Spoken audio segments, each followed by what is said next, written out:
If you're like me, you are tired of trying to find jeans that fit right no matter your build and still look good. Introducing the newest sponsor of the Double Doing podcast, Sweat Tailor, a premium menswear brand that is defining a new kind of casual. I started wearing Sweat Tailor and I am blown away by how comfortable and affordable the clothes are. And of course, they look great. My favorite is the all-in pants. It's a 5-pocket pant that feels like sweats but look way better. Thoughtfully tailored and unbelievably stretchy. From jackets and pants to joggers and hoodies, Sweat Tailor's designs are made to seamlessly fit into your life, moving from runway to office, office to drinks, and drinks to wherever the night takes you. Specializing in casual wear for men, pieces are designed with comfort and versatility in mind for your everyday. Use promo code BDEEGST.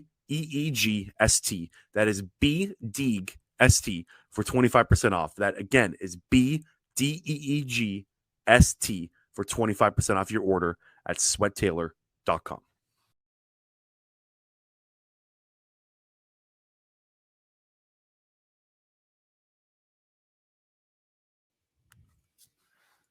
And welcome back to another episode of Double Doing Podcast. My name is Brenden D. Thanks so much for tuning in today. We're talking strictly Philadelphia Eagles. We are going to recap the Eagles' 23-14 victory over the Los Angeles Rams. They are now 5-0. We're going to discuss the upcoming game with the New York Jets in Week 6. No one else will do it than my man, my friend, Mr. Thomas Petersen. Thomas, how are we doing? I mean, it sounds like I'm doing a hell of a lot better than you are, Brendan. Yeah, I am. I'm on day 3 of COVID right now. This is the first time I've tested positive for COVID. That is so 2 to 3 years ago. I don't know You're how. super late. I had it was, so it's Canadian Thanksgiving this weekend. I went downtown for work a couple times. I have no idea how or where I caught it, but randomly on Monday, I just all of a sudden start feeling like absolute shit, and It's it's not a still sexy kicking. disease anymore. No, It's not. it's not. I'm an absolute loser for getting it 3 years after every single other person in the world. But what are you going to do? I'm jacked up on meds. My voice might sound a little messed up, and I'm sorry if I'm a little off today, but battling through it. Screw COVID-19. We have to talk Philadelphia Eagles. So You can just get your hottest takes out there and just say you had like a weird fever brain or something. I have fever brain every time we record the podcast, Thomas. I'm always throwing out crazy takes. But again, my apologies. I'm a little off today. My voice does sound bad, but the damn virus finally got to Brenden Deeg. Okay, Thomas. Eagles are 5-0, man. 23-14 victory over the Los Angeles Rams. The 23-14 victory doesn't really show, kind of tell the whole story either. This was a dominant win from the Eagles. Yeah, pretty much. I mean, it really an offense that was pretty much moving the field, moving the ball up and down the field between the 20s as much as they couldn't, as much as you can ask for, but really couldn't finish off drives. And a defense that stepped up big time in second half, combined with Matthew Stafford really letting the pressure get to him, is basically the story of this game in highlights, to me at least. Mm-hmm. And the offense was, let's start with the offensive side of the ball. They were like just dominant in both halves. 231 yards in the first half, 223 yards in the second half. So it wasn't like the defense was a different story. This defense was a story of 2 halves.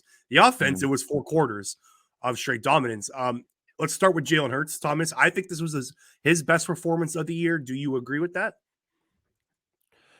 Yeah, I'd agree with that. I think we saw a lot more Jalen Hurts confidently running the ball. Mm-hmm. He was giving a lot more effort into it. And it just comes at a weird time, right? After a week of he's been having to answer questions about whether he's been told how much to not run. And then he says, oh, we didn't really get the look that we wanted, or it didn't really make sense at the time. And then immediately the game after, he's taken a bunch of hits more. He was obviously thinking more about converting plays than sliding down, as we've seen the first 4 weeks.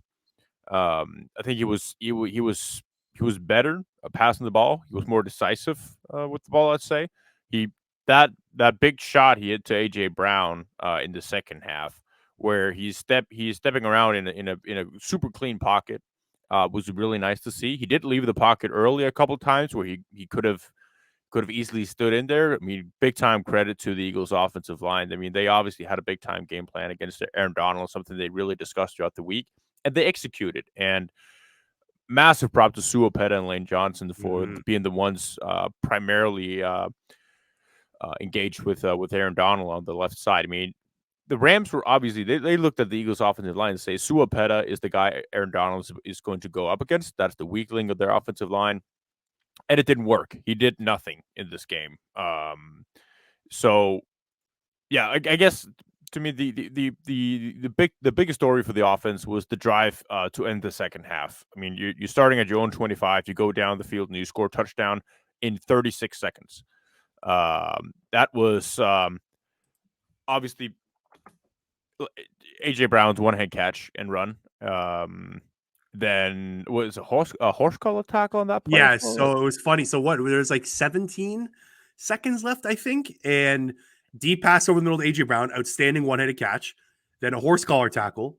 That brings it to I think about 7 seconds left in the game, or in the second half, in the first half, sorry, and then a shot to the end zone where there's pass interference, and then a 1 yard quarterback sneak, and they get a touchdown. It's pretty spectacular.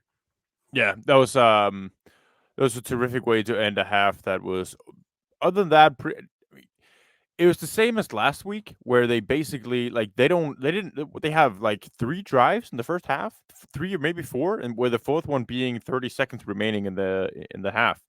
Like that's not a lot of opportunities. And that was primarily because both the Eagles and the Rams were moving the ball up and down the field as much as they wanted. I mean, there were no punts basically to be seen there. So yeah, they it was a really good thing to get into half up by a touchdown. It would have sucked to be down or up 3 points, I should say. It would suck to be behind going into a half where you're giving the ball back to the Rams, especially the way they were playing. Mm-hmm. Just quickly on the offensive line, they were, like you said, they were awesome in this game. Only 5 total pressures allowed by the entire offensive line. Really impressive. Aaron Donald had his worst game, arguably, like in the last like 5-6 years, or over how long. Like he maybe even his entire career. He only had 1 total pressure. PFF graded him under 50. He was one of their worst graded defensive players in that game. Remarkable. I think is that so. Is now Aaron Donald doesn't have a sack against the Eagles, I believe now in 5 career games, right? Yeah, I think you're right. Yeah. Jeff Stoutland is kind of his kryptonite, and he hasn't been able to do anything. So the offensive line was great. Landon Dickerson just mauling guys still. Like he's playing at an all pro level right now. I think he's probably an all pro guard at this point. Yeah. Yeah, I think And you're right about that. And I think I posted a tweet this morning or earlier today just about how good Landon Dickerson has been in the run game. They're averaging like 7.5 yards a carry when they're running behind him. So just the offensive line in general was so good in this game. And then, yeah, it's just back to Jalen Hurts. I thought it was his best game personally from the eye test. He was very confident. He did miss a couple throws, like that middle, the one over the middle to Quez Watkins, was kind of the middle right of the field. He overshot Quez Watkins, and then he missed Quez Watkins in the end zone. He didn't see him there. The Watkins Hurts connection not really going. We're going to talk about Quez Watkins in a little bit because I think there's a whole discussion to be had just with his playing time and whatnot. But it was his best. It was also Hurts' best game success rate wise. It was Hurts' best game EPA per play wise.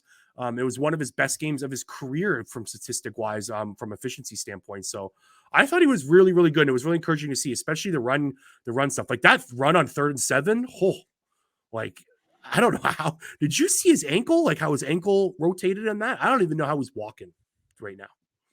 No, it was crazy. And they brought back the good old Jordan Mailata and Leighton Dickerson double pull, like QB power. They brought that back. Whenever they do it, it's always a super effective play for them. And it wasn't this game as well. We were barking over the first 5 weeks about how the quarterback run game hasn't been there. This was a positive sign for that. Like I don't think they should still be leaning on it as heavy as they were the first 5 weeks, but it was positive to see the quarterback run game start to move forward and progress a little bit. Yeah, I still hate it. I still think there are better ways to move the ball than with Jalen Hurts. Yeah. The quarterback sneak though, unstoppable, man. It's crazy how much national attention this is getting. Yeah, it's absurd. Yeah. It's every single time the Philadelphia Eagles are brought up, it's brought up. Like the national media, like on live TV, like even in other games, they're talking about it when another team does it. It's wild how like one play is specifically like set to one team. A couple other things on the offense. AJ Brown, man, I don't even know what to say anymore. I'm at a loss of words with this guy. Yeah, he is. It's Tyreek Hill And then you can argue AJ Brown. You can argue for a lot of guys. There are a lot of good receivers in the league, but you can make a strong case for AJ Brown being the second best receiver in the NFL. Yeah, the Tyreek Hill, it does like adds a different element to the Yeah, Dolphins. he's just Like, he's just like he's the Patrick Mahomes of wide receivers. mhm. Like he does Yeah. things that nobody else is doing. But then AJ Brown on the other hand can also do things that Tyreek Hill can't, right? But like, of course, Tyreek Hill's speed is just like a bigger and better aspect to a passing game, right? Like being able to stretch a defense like that, the things that Tyreek Hill can do in the screen game and whatnot. But I'm with you there. Like there's trying to think right now, Justin Jefferson just went on injured reserve. So he's going to be out 4 games.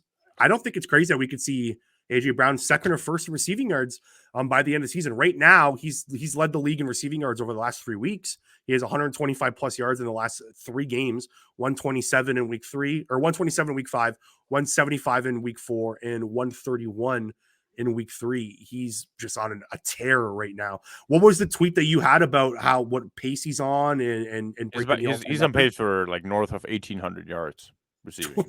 Oh shit! And he has the Eagles record about just under 1,500. That's fucked.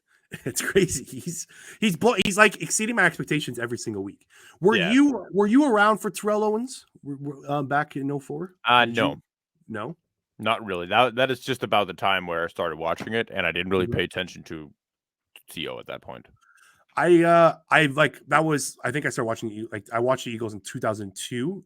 04, I was still like 11 years old. I remember Owens being awesome and dominant. If you go back and watch highlights, of course Owens was awesome, but like even if you like Terrell Owens aside, this is the best receiver the Eagles have ever had. He's just that good. Yeah. No, I mean he's the best receiver I've ever seen for the Eagles. Yeah, easily. It's remarkable. Dallas Goedert, Thomas. Yeah. I don't understand what the whole idea of getting him the red zone target there on the first drive, and then not throughout the game. Like it was a tight window throw. It was into double coverage, and he still came down with it. It was a good throw by Jalen Hurts.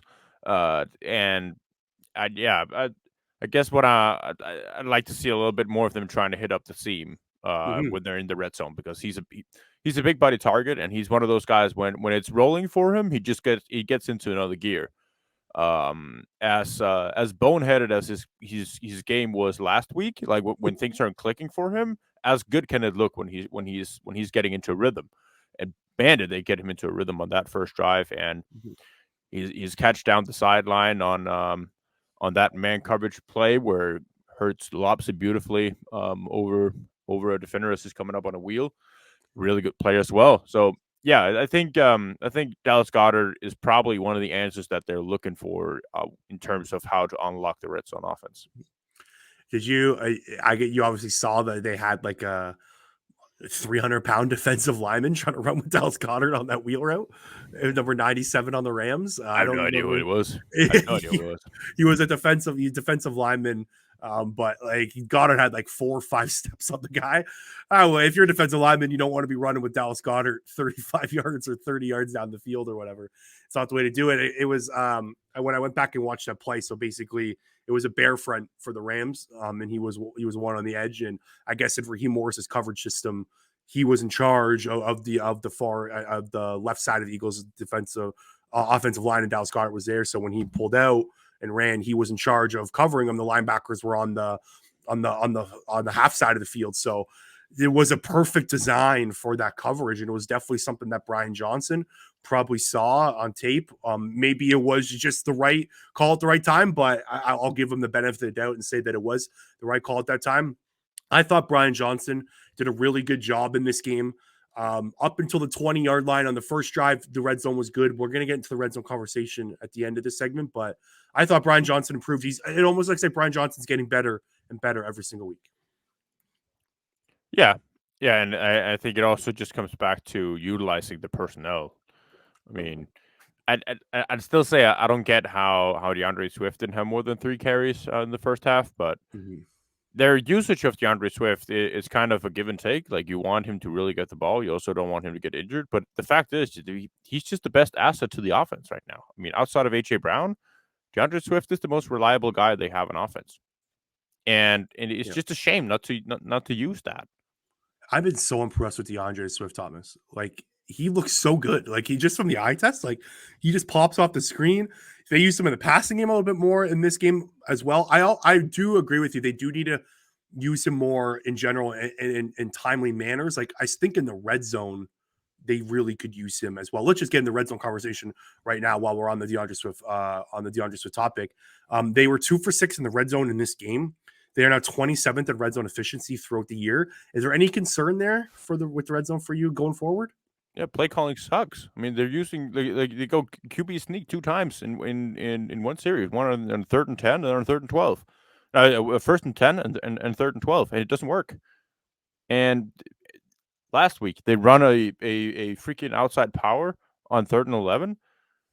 It's it's literal bullshit. It's a loser strategy, and they seem keen on getting field goals when they get into the red zone, and it's weird. It's super weird because they're doing everything they can with the brotherly shove or whatever we're calling it, to get down into the red zone, and then as soon as they get down, they don't take any shots. They don't try to get anything middle. They don't use any spot zones against or spot routes out of bunch formations against zone coverage. They don't give any they don't have any lobs to AJ Brown against whenever it's man coverage. It's super weird and it's uninspiring, and they deserve to be in the bottom tier of the NFL. How they've been calling red zone plays. Yeah, Brian Johnson could definitely get better in the red zone. Like I said, he was doing well up until the 20-yard line. Yeah, I think they have to utilize the middle of the field more, like you said with Dallas Goedert as well. DeAndre Swift, it's like he hates DeAndre Swift as called runs. What's he to the 20-yard line? I don't get it. Like give him the ball like in the red zone. Let him finish off these drives. We saw it in week 4 against the Commanders. DeAndre Swift broke out. What there was at 7, or I don't know how long the run was, but DeAndre Swift had a touchdown run in the red zone against the Commanders. And he kind of got loose. Like let the players dictate the game. Put the ball in these guys' hands and don't kind of like tighten everything up in the red zone. I'm not concerned going forward. Like I think this is going to progress to the means. Like they're not going to finish 27th in the end. Like they're too talented for that to happen. But it's definitely something that has to get better. Like they can't keep kicking field goals if they want to win. No, 100%. Whenever they're going to go against a really good team, we're going to see Dolphins pretty soon. Shit, even against the Jets defense. I mean, Jets defense, you want to finish off with touchdowns. Yep. Anything else on the offense before we move over to the defense? Nope, let's do it. Okay, the Eagles defense, this was a story of 2 halves. They couldn't stop Cooper Kupp and Puka in the first half. I thought the middle of the defense was getting cooked. The Rams passing game kind of did whatever they wanted in the first half. That was I know I saw people on Twitter saying that James Bradbury got cooked on that Puka Nacua route. I thought that was just a great pitch and catch. I thought the Rams offense was just really electric in the first half. Like they were just clicking on all angles.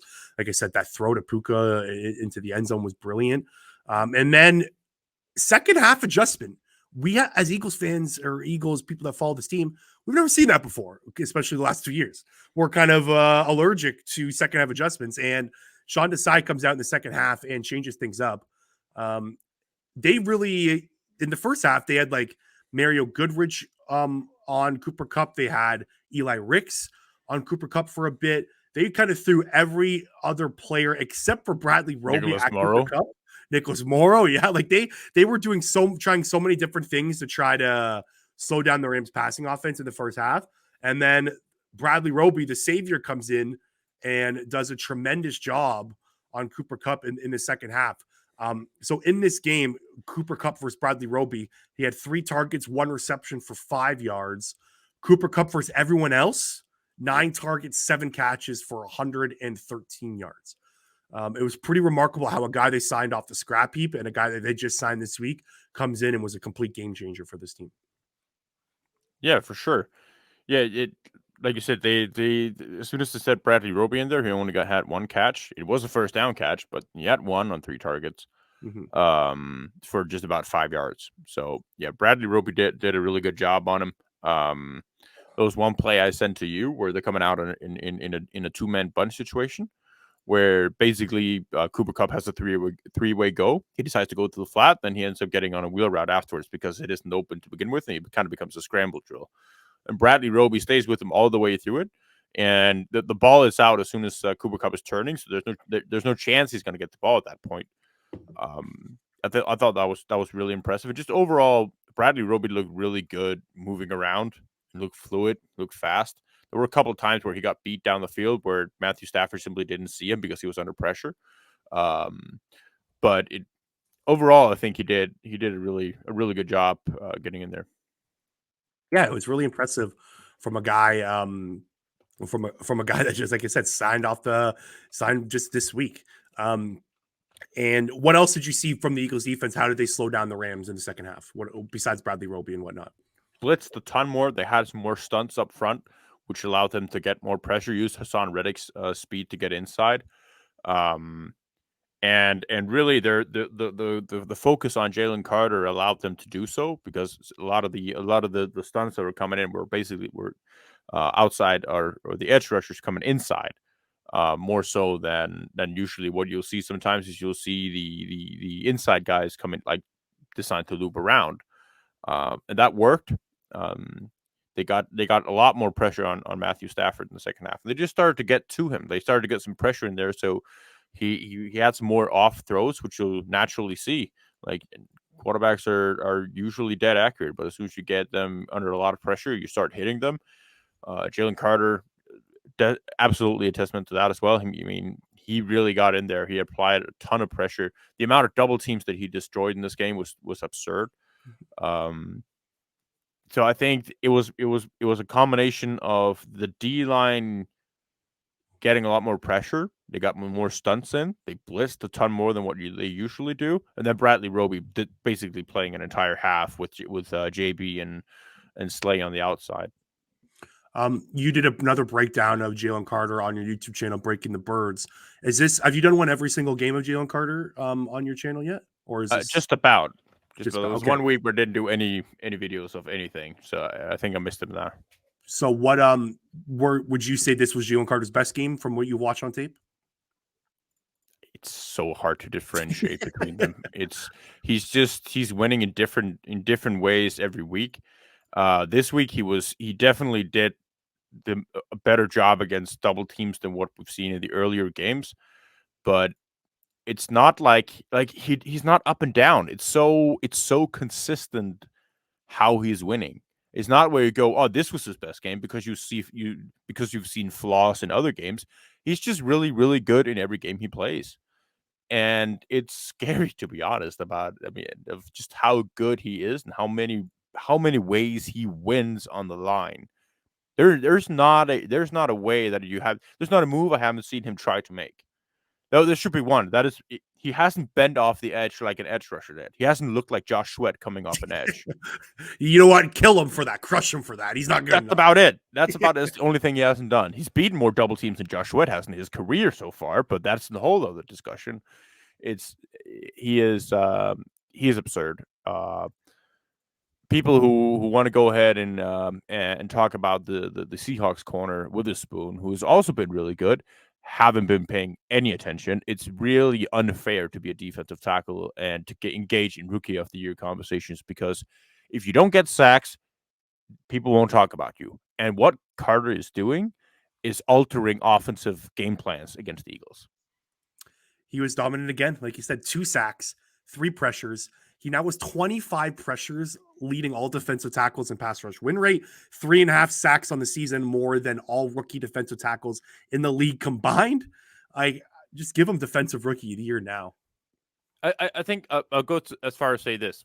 I think the Rams game planned not to the exact same extent, but they were equally focused on Jalen Carter. They had the same game plan on Jalen Carter as the Eagles did on Aaron Donald. Now, the Eagles executed a little bit different in that they were utilizing their tackles a lot more against Aaron Donald, and they had some times where Kenny Gainwell, when he was in pass protection, he would just look where is AD, and he would go to that side. You saw that from time to time.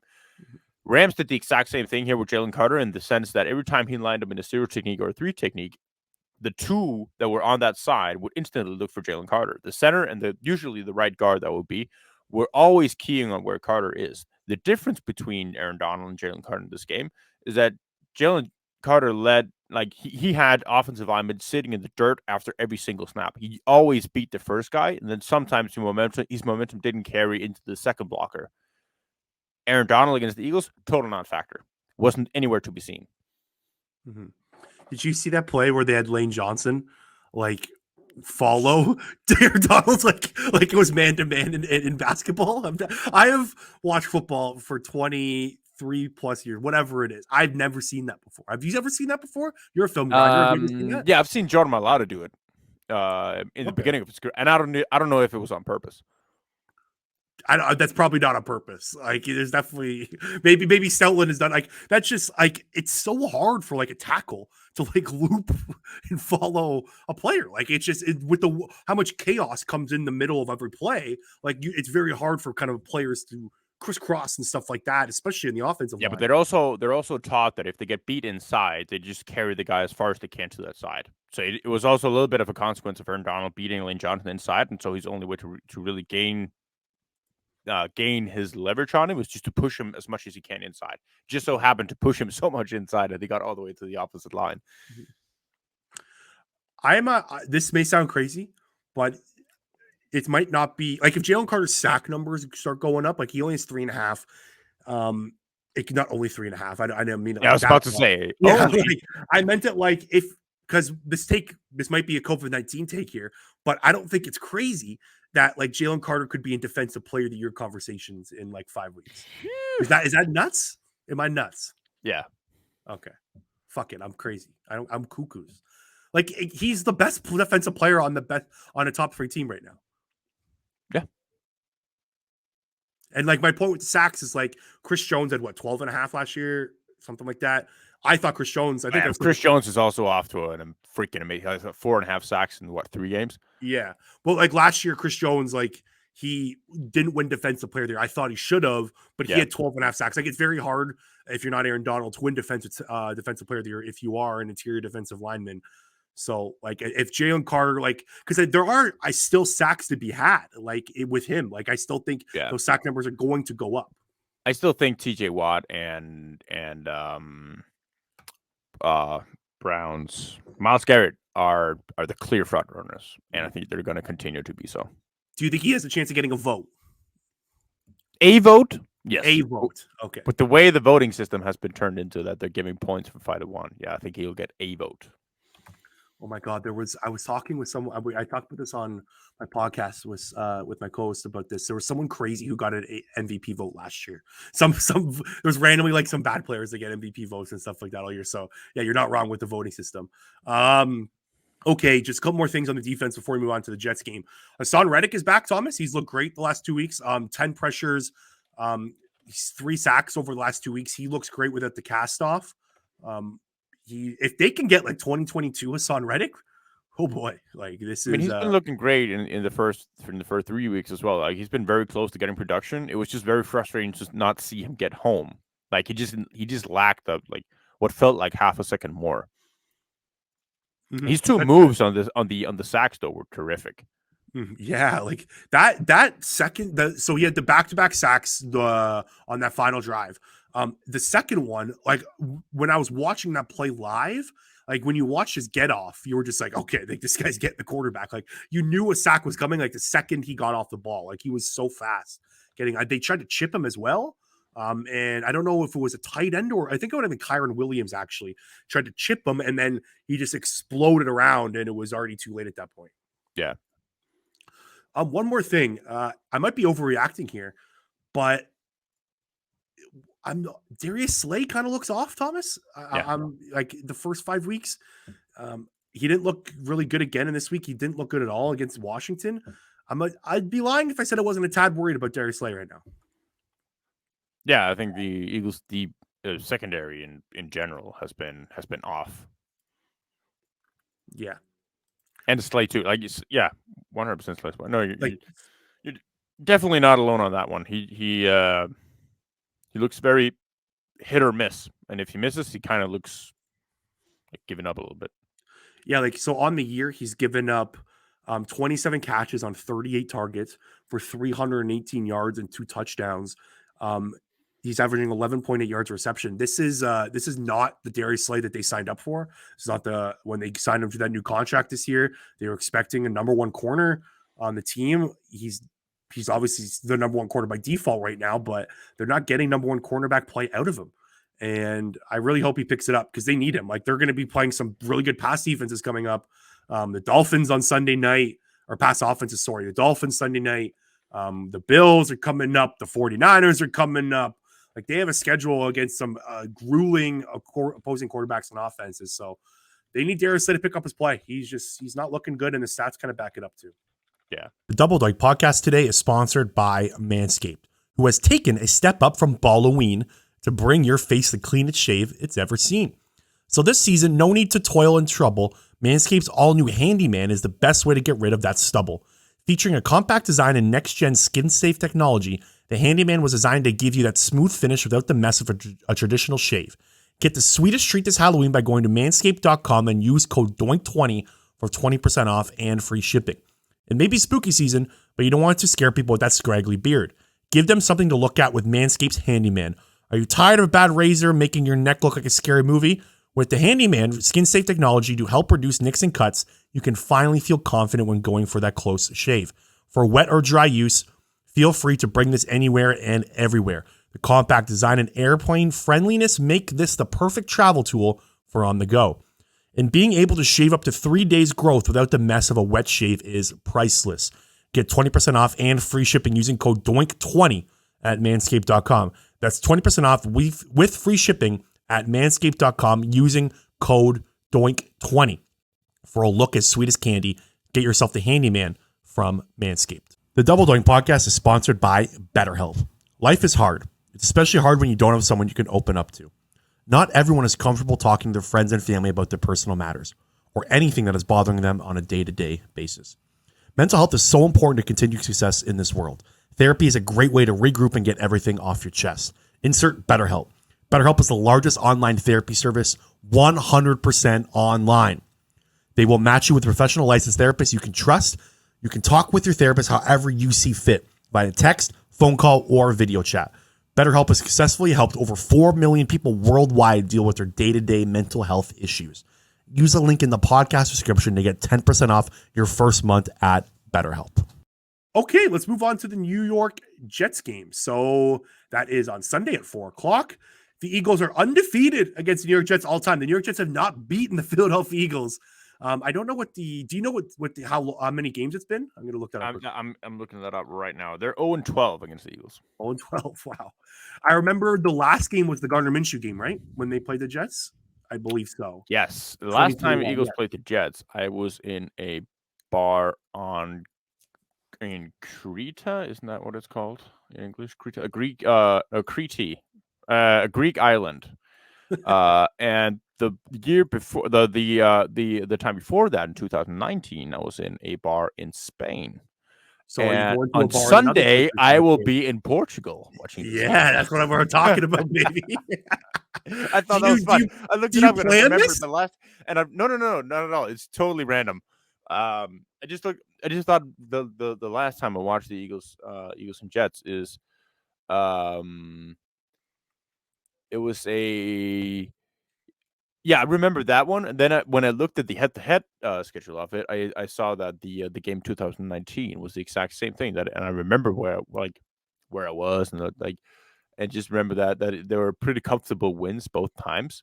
And then I looked up at the rest of the head-to-head schedule, and then I found out that I was going to be in Portugal here. So I thought it was kind of funny. So next podcast, we're going to need you to power rank Jets Eagles bar watches. So the Spain one, the Portugal one, and the Greek island one. We're going to need a ranking from you to see what was your best viewing experience. But that's pretty funny. Hopefully it's going to be on Sunday. How long are you going to Portugal for? Week. A week?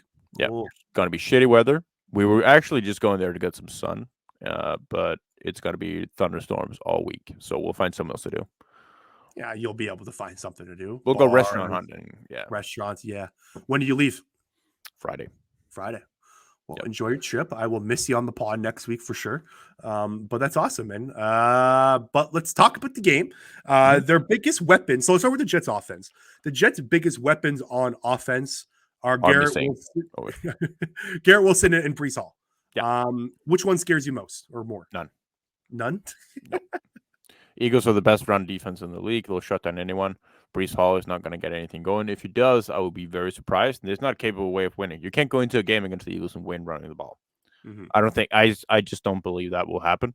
If it does, shoot me in fantasy. I'm benching Brees Hall. He's on my team.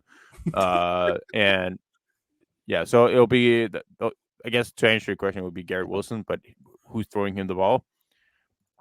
Zach Wilson's going to get so beat up in this game that like the plan from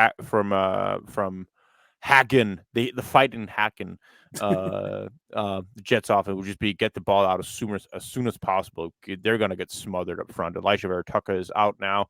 Yep. I believe he was put on IR, so he's out for 4 games. He's done for the year. Yeah. So he's done for the year. Oh, He's done yeah. for the year. Achilles. He's done for the year. Yeah, he tore his Achilles.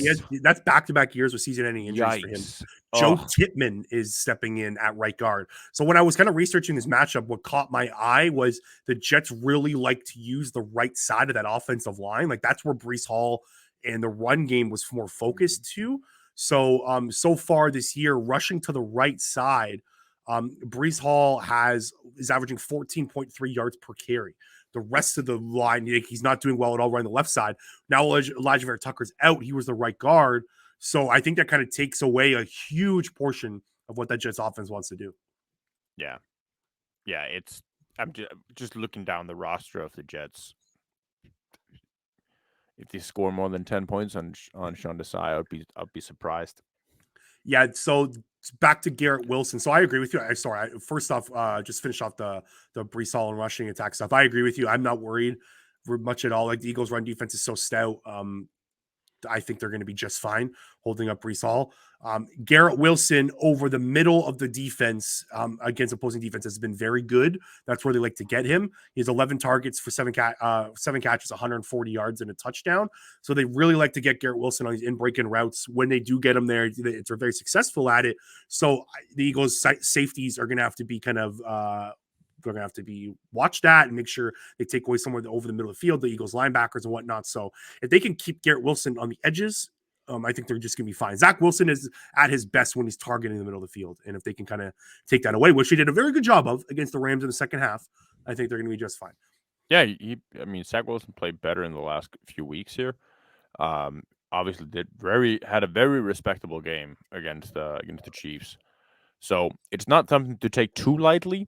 You can't look over anyone, but I'll be very surprised if the Eagles don't bring their best to that.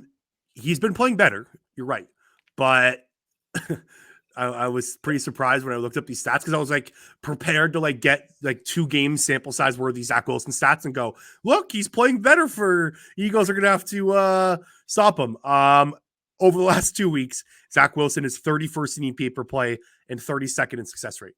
So he's playing good? Quote unquote better, but like he still shouldn't scare you at all. The Eagles defense should be able to swarm him. Yeah. Okay. Jets defense versus the Eagles offense. I think this is a more interesting matchup. This is a solid unit. The Jets defense is pretty darn good. Yeah. Yeah. Pretty darn good. But I'm going to go back to the running game. I don't think anyone can mess with the Eagles run game. Doesn't matter what the names of your D-line is. I don't care if it's Quinn Williams. He's not better than Aaron Donald. He's going to get obliterated if the Eagles decide to do so as an offensive unit.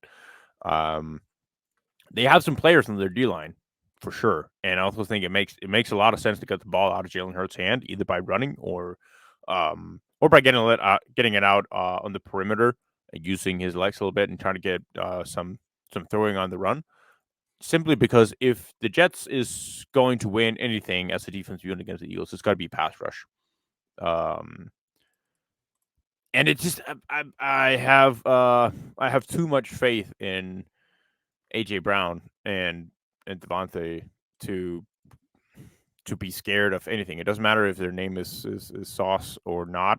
Mm-hmm.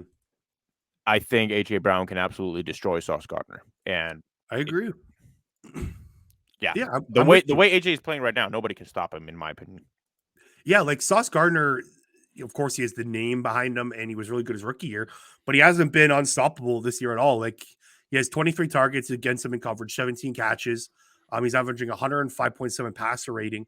The Jets secondary, like they have Sauce. I think like DJ Reed is a really good player. He's kind of underrated. You can argue he's even playing better than Sauce Gardner this year. He was a little banged up. I don't know if he's going to be fully healthy for this game and if he's going to play. But like there's some guys in the Jets secondary that can be had. Like Tony Adams, their safety is one of the worst safeties in the NFL right now. They can definitely attack him. He's been awful in coverage. There's a few guys like in that back end that the Eagles can attack. If I agree, if I'm the Eagles, I'm attacking that secondary, passing the ball, and I'm getting those one-on-one matchups. I'm not worried about whoever's behind, whoever's back there. Like the Jets defense right now is 24th in drop back EPA, so they can definitely attack them in the pass game. Yep. The one thing that does worry me is the pass rushers on the Jets defense. Like they have 3 guys right now that have over 20 plus pressures. Like Bryce Huff's having a really good year for them.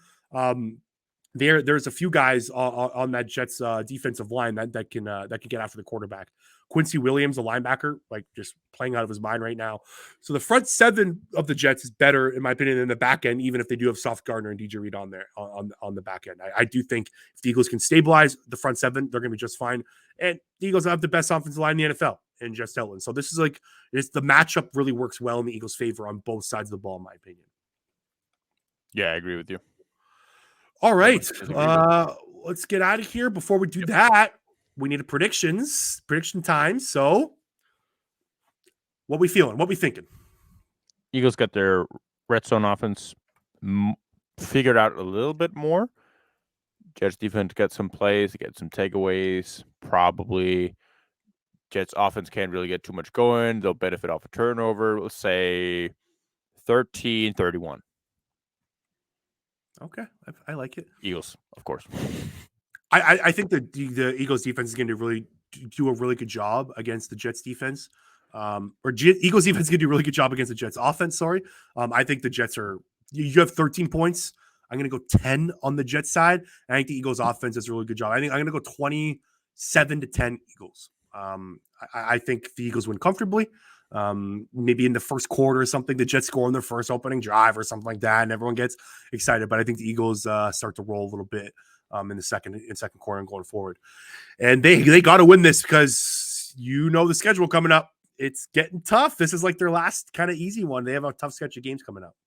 Yep. All right. That's all she wrote. Anything else, though, quickly before we go? I can't wait for Dolphins on Sunday night at the Link with Kelly Green. That's going to be fun, man. That game just going to be aesthetically pleasing, like just from every aspect. The Kelly Green jerseys, the Dolphins coming to town, that offense. It's going to be fun. They'll be without Devon Achane. That's going to be that sucked. Yep. I hope he'll play as well. Mm-hmm. He was put on IR today, so he's done for 4 weeks. So that sucks. That's a big loss for the Dolphins. But all right, that's all she wrote. Thanks so much for tuning, guys. Really appreciate it. Make sure to check out our sponsors, BetterHelp, Manscaped, and Sweat Taylor. Make sure to subscribe to the YouTube channel. Make sure to follow our social channels, Instagram, TikTok, you name it. We are there. Videos are starting to post. Traction starting to gain there. So really appreciate if you follow those as well. Make sure to check out Thomas's breakdown of Jalen Carter on the Los Angeles Rams games. Make sure to subscribe to his YouTube channel, Breaking the Birds, and we will talk to you later.